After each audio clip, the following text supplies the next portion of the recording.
Phase 3 police team के द्वारा एक भ्रामक पुलिस कार्यालय का पर्दाफाश किया गया। इसमें टोटल 6 लोगों की गिरफ्तारी हुई है। यह लोग कूट रचित दस्तावेजों का प्रयोग करके खुद को एक गवर्नमेंट से रजिस्टर्ड एंटिटी के रूप में खुद को दर्शाते थे और इस तरह के स्टैम्प्स, अलग अलग मिनिस्ट्रीज के कूट रचित दस्तावेज से खुद को एक प्राधिकृत संस्था बताकर यह लोग लोगों के साथ छल और ठगी करते थे। इसमें टोटल 6 लोगों की गिरफ्तारी हुई और इनके ऊपर चीटिंग, फोर्जरी और एम्बलम एक्ट के सुसंगत धाराओं में मुकदमा दर्ज है। यह लोग खुद को कई सारी अंतर्राष्ट्रीय संस्था का भी हिस्सा बताते थे, परंतु इनके पास कोई भी उनसे रेलिवेंट और कोई भी नेसेसरी कागजात इनके पास से बरामद नहीं हुए हैं। ये लोगों ने लगभग 4 जून को इस जगह पर एक रेंट एग्रीमेंट किया था और लगभग यहाँ पे हफ्ते 10 दिन से इन लोगों ने बोर्ड लगाकर ऑफिस का संचालन शुरू किया था। जब पुलिस के पास इनके करतूतों की जब कंप्लेंट आई तो पुलिस ने अपनी तरफ से भी पहले अपनी तरफ से एलआईयू की तरफ से और गोपनीय तरीके से पता लगाने का प्रयास किया तो मालूम चला कि ये लोग पुलिस का काम करवाने की नियत से और खुद को एक पैरेलल पुलिस का सिस्टम दिखाकर ये लोग लोगों से ठगी करने का प्रयास कर रहे थे। सर, अब तक अभियुक्तों को न्यायिक हिरासत में भेजा जा रहा है। अब तक कितने लोगों के साथ ठगी? इन लोगों ने अभी रिसेंट अपना कार्यालय शुरू किया था और ये लोग अब तक जो भी हमारे पास कंप्लेंट्स आई थी उसमें हम लोग काम कर रहे थे, क्योंकि इन्होंने बहुत ही रिसेंट काम शुरू किया। तो हम लोग इसमें अन्य इनके खातों की जानकारी करेंगे और इसमें जो जो इनके रिकॉर्ड्स और हमको बैंक अकाउंट ट्रांजेक्शन मिलेंगे उस हिसाब से हम लोग आगे इन्होंने नाम दिया है इंटरनेशनल पुलिस, तो क्या फॉरेन कंट्रीज से भी जुड़े हुए मामलों में हस्तक्षेप करते हैं? बिल्कुल, ये लोग ये क्लेम करते थे कि ये एक ट्रांसनेशनल ऑर्गेनाइजेशन है जो ट्रांसनेशनल क्राइम्स और क्रिमिनल्स के खिलाफ ये लोग काम करते हैं। अगर इनका लोगो भी देखें आप लोग तो वो इन्होंने বোঝো একটা কার্যত থানা মানে ভুয়ো থানা চালানো হচ্ছিল। ভুয়ো থানা 6 জনকে গ্রেপ্তার করা হয়েছে। দর্শক শুনলেন পুলিশের তরফ থেকে বলা হলো এদের মধ্যে একজন, দর্শক চিনতে পারছেন? চিনতে পারছেন? আরো সুযোগ দিচ্ছি চেনার। কোন দলের সঙ্গে যোগ ছিল, কে এই ব্যক্তি, খুবই চেনা চেনা লাগছে না? যখন ওই চাকরিতে দুর্নীতির ব্যাপারটা সামনে এসছিল তখন ডাকাডাকি হচ্ছিল না, সেন্ট্রাল এজেন্সির ডাক মনে পড়ছে? বিভাস অধিকারী, বিভাস অধিকারী, বীরভূম নলহাটি, মনে পড়ছে? তিনি সহ তার ছেলেও সম্ভবত 6 জনকে গ্রেপ্তার করা হয়েছে। নয়ডা, ইউপি, দিল্লি, বুঝতে পারছেন কোন এলাকা? একটা ভুয়ো থানা চালানো হচ্ছিল, ভুয়ো থানা। সেখান থেকে ফোন করে করে বিভিন্ন লোকজনদেরকে বলা হতো আপনার বিরুদ্ধে এই অভিযোগ আছে, তদন্ত হবে, আসুন বলে ডিল, ভয় দেখিয়ে স্যার ছেড়ে দিন, ছেড়ে দিন, ছেড়ে দেবো তাহলে এত লাগবে, এই করে মানে এইরকম একটা ধান্দা মানে ওখানে ফাঁদা হয়েছিল। সেটা পুলিশ ওখানে বুঝতে পেরেছে, ধরতে পেরেছে, অ্যারেস্ট পর্যন্ত করে নিয়েছে।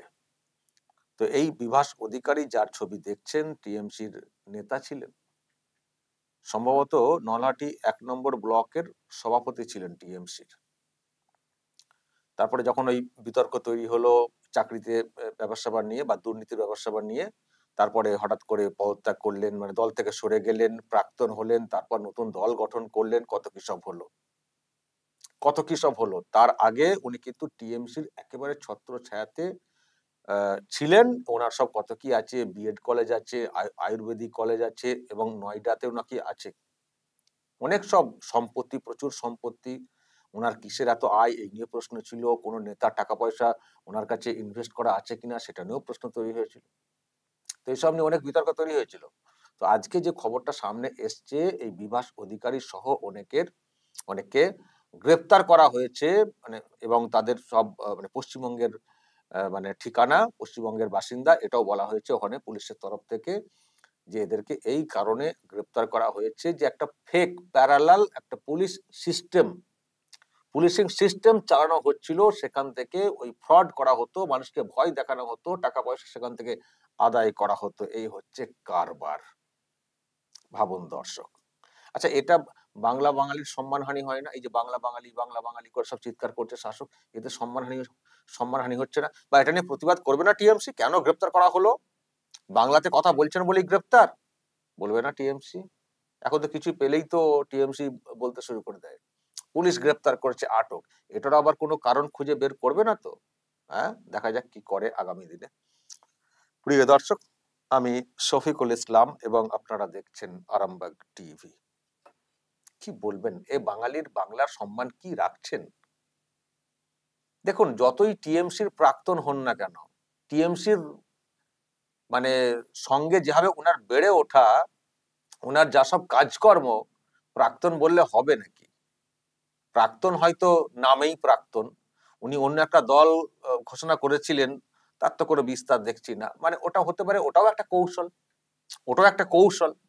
এই টিএমসি তো অনেককে অনেকভাবে রেখে দেয় না, অনেকভাবে রেখে দেয়, তোমাকে আর তুমি এই দল থেকে সরে যাও, কিন্তু আছি, তুমি এইভাবে থাকো, করে না?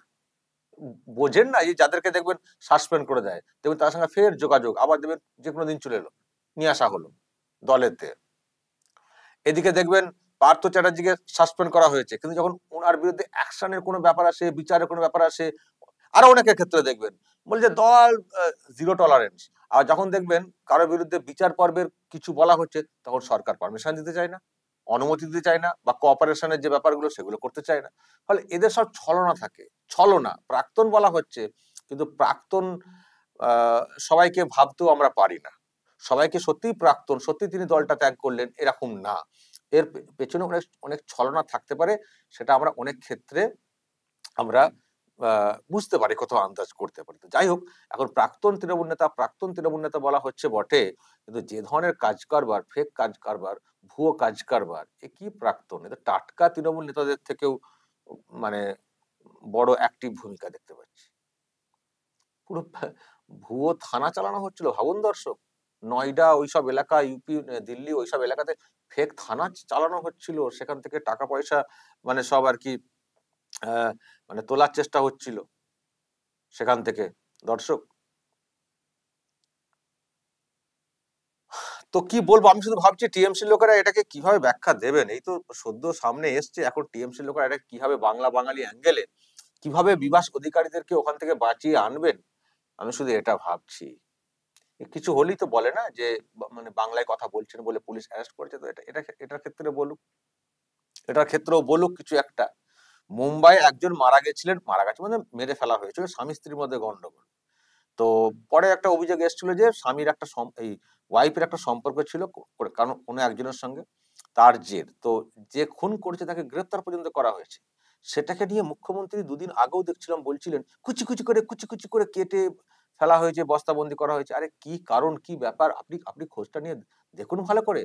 দেখুন বলতে উনি দেখেননি যে তা না, সবই দেখেন, জানেন, তার সত্ত্বেও এগুলো করেন, ইচ্ছা করে করেন। আগেও বলেছি, হরিয়ানাতে একটা পোস্ট করে দিলেন, দুম করে দিল্লিতে একটা পোস্ট করে দিলেন, নির্যাতন। দিল্লি পুলিশ পরিষ্কার বলে দিল এরকম কিছু হয়নি। আবার সেই মহিলাকে এখানে নিয়ে এসে বলানো, জোর করে এস্টাবলিশ করা। হরিয়ানাতে জন্মদিনের একটা পার্টিকে কেন্দ্র করে গন্ডগোল, ওনাদের প্রাক্তন এমপি নেতা কোচবিহারের পার্থপ্রতিম রায় সম্ভবত, তিনি একটা পোস্ট করে দিলেন, পরে সেটা ফেক ধরা পড়লো। তো মানে কোথায় কিছু ঘটলেই না একটা বাঙালি লিঙ্ক খুঁজে দেওয়ার চেষ্টা করে। আমি তো দুদিন আগে একটা বিষয় ভাবছিলাম, আমি ভাবলাম যে বলবো, এটা তার বলার সুযোগ পাইনি। দিল্লিতে সম্ভবত, হ্যাঁ দিল্লিতে এক মানে বলিউডি নায়িকার এক ভাই, খুড়তুতো ভাই, তিনি খুন হয়েছেন। তো মানে বাইক রাখাকে কেন্দ্র করে কিছু একটা গন্ডগোল, তো সেটা নিয়ে আমি দেখছিলাম এখানে খবর হচ্ছিল এই বাংলা মিডিয়াতে। এই জন্যই খবর হচ্ছিল যেহেতু নায়িকার মানে বলিউডি নায়িকা হুমা কুরেশি নিশ্চয় আপনাদের মনে থাকবে, হুমা কুরেশির ভাই, খুড়তুতো ভাইকে খুন করা হয়েছে বলে এখানে দেখছিলাম মিডিয়াতে খুব খবর হচ্ছিল। আমি ভাবলাম যা, এই না আবার এটাকে কোনো বাংলা বাঙালি অ্যাঙ্গেল দিয়ে দেয় টিএমসি, কারণ যেখানে খুন টুন হয় ওরা খোঁজে, সামিরুল ইসলাম বলে এক এমপি আছেন রাজ্যসভা, তাকে মোটামুটি ছেড়ে রাখা হয়েছে। তুমি শুধু খুঁজে বেড়াও কোথায় কি খুন হচ্ছে দেশের বিভিন্ন প্রান্তে, তাহলে একটা লিঙ্ক খুঁজবে বাঙালি লিঙ্ক, আর আমরা এখান থেকে সোশ্যাল মিডিয়াতে মানে প্রচার চালাবো। তো এরকম এরা করে। আমি ভাবছিলাম এই না কোনো বাঙালি লিঙ্ক খুঁজে পেয়ে যায়। তো আমি ভাবছিলাম যে আমার হুমা কুরেশির কোনো কানেকশন নেই তো এই বাংলাতে। তো দেখলাম না, কানেকশন তো পেলাম না। আমি তখন ভাবছিলাম যে হুমা কুরেশি আবার কোনো বাংলা সিনেমা কখনো করেছেন নাকি? যদি বাংলা সিনেমা করে থাকেন তাহলে সেখান থেকেও কিন্তু বাঙালি একটা লিঙ্ক আপ টিএমসি কিন্তু করে দিতে পারে। যদি একটা বাংলা সিনেমা কখনো করে থাকেন হুমা কুরেশি নায়িকা, তাহলে বলবেন বাংলা সিনেমা করেছেন, সুতরাং সেই সিনেমা সুতরাং তার ভাই মানে বাংলার সিনেমার সঙ্গে কেন যুক্ত হবেন, তার মানে বাংলায় কথা বলেছেন হুমা কুরেশি, তুমি তার ভাই, সুতরাং ওই জন্য তার আক্রোশটা এসে পড়েছে। আমি বলি, যদি বাংলা সিনেমা হুমা কুরেশি একটাও করে থাকেন তাহলে মনে হয় এটাকেও বাঙালি সেন্টিমেন্টটা দিয়ে দেয় টিএমসি। তো মনে হচ্ছে হুমা কুরেশি বাংলা কোনো সিনেমা করেননি, তাহলে ওটার বাংলা কানেকশন টানতে পারেনি, ওটা ফ্লপ গেছে। আমার ধারণা অনেক চেষ্টা করেছে কিন্তু ফ্লপ গেছে। তো এই হচ্ছে টিএমসির কাজ কারবার। দর্শক, ওদের কাজ কারবার আমরা পরিষ্কার বুঝতে পেরেছি। তো আমি শুধু ভাবছি এটা নিয়েও আবার টিএমসি বাঙালি কথা বলতে শুরু করে দেয় কিনা। ও বিভাস অধিকারী, উনি তো বাঙালি, বাংলা কথা বলছেন, সেই জন্য এইরকম ভাবে হেনস্থা করা হচ্ছে, এই না আবার বলতে শুরু করে দেয়। আমরা অপেক্ষা করছি টিএমসির এই ব্যাখ্যা কি আসে। কিন্তু এটা লজ্জার, এই বাংলার বাসিন্দা, তৃণমূলের সঙ্গে কানেক্টেড, তারা মানে প্রাক্তন বলা হচ্ছে, কিন্তু আমি আবার বলছি আমার প্রাক্তন লাগে না ওকে দেখলে। তো তাকে ধরা হলো ফেক থানা, পুরো থানা, আস্ত থানা চালাচ্ছিলেন একটি অফিস ঘর তৈরি করে। হ্যাঁ, এই সম্মান করছেন আপনারা বাংলার দেশের বুকে। খুব লজ্জার, খুব দুর্ভাগ্যের। দর্শক, বলবেন যদি আপনাদের এই সব নিয়ে কিছু বলার থাকে, অবশ্যই বলবেন। এবং আপনাদের কি ধারণা, টিএমসি কি এটাও বাঙালি বলে ঝাঁপানো উচিত কিন্তু, তাই না? ঝাঁপানো উচিত, বাংলায় কথা বলেছেন না বিভাস অধিকারী, তাই না? দর্শক, বলবেন যা বলার এবং নজর রাখবেন আরামবাগ টিভি।